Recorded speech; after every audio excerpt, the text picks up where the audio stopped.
விடாமுயற்சி first day வருஷம் முடிச்சுட்டு வரேன். நீங்க வந்து விவேகம் வேதாளம் அதெல்லாம் பார்த்துட்டு வந்து இந்த மாதிரி தான் படம் இருக்கும் அப்படின்னு நினைச்சீங்கன்னா அந்த மாதிரி கிடையாது. எக்ஸ்பெக்டேஷனே வேணாம்.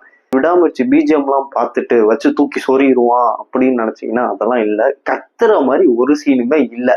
அஜித்துக்காண்டி வேணா பார்க்கலாம். சூத்து உனக்கு கத்துனா வீட்டுல ஏதாவது விட்டு படம் பார்த்தா ஊகான்னு கத்திட்டுறா. அதுல மட்டும்தான் நேஷனல் இன்டர்நேஷனல், இதெல்லாம் வந்து லோக்கல். இதே இந்த படத்தை வந்து நார்மலா எடுத்திருந்தா ட்ரெய்லர் மட்டும்தான் ஹாலிவுட் ரேஞ்சு, இதெல்லாம் வந்து பாத்தீங்கன்னா சாதா படமா தான் இருக்கு, இதெல்லாம் ஒரு படமாக. இதே வந்து தெலுங்கு இல்லைன்னா மலையாளத்துல எடுத்திருந்தா போய் லிக் பண்ண வேண்டியது.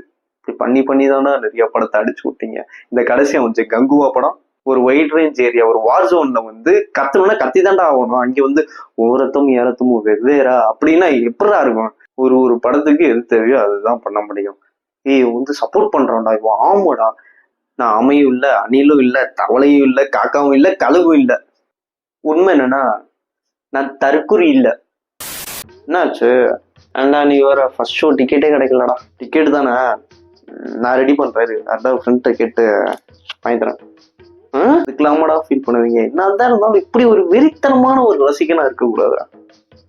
அதெல்லாம் ஒண்ணும் இல்ல, ஃபர்ஸ்ட் ஷோ பண்ண வந்து ரிவ்யூ கேட்டு வருவாங்க, அப்படி இப்படி நெகட்டிவா சொல்லி ஃபேம் ஆயிடலாம் தான்.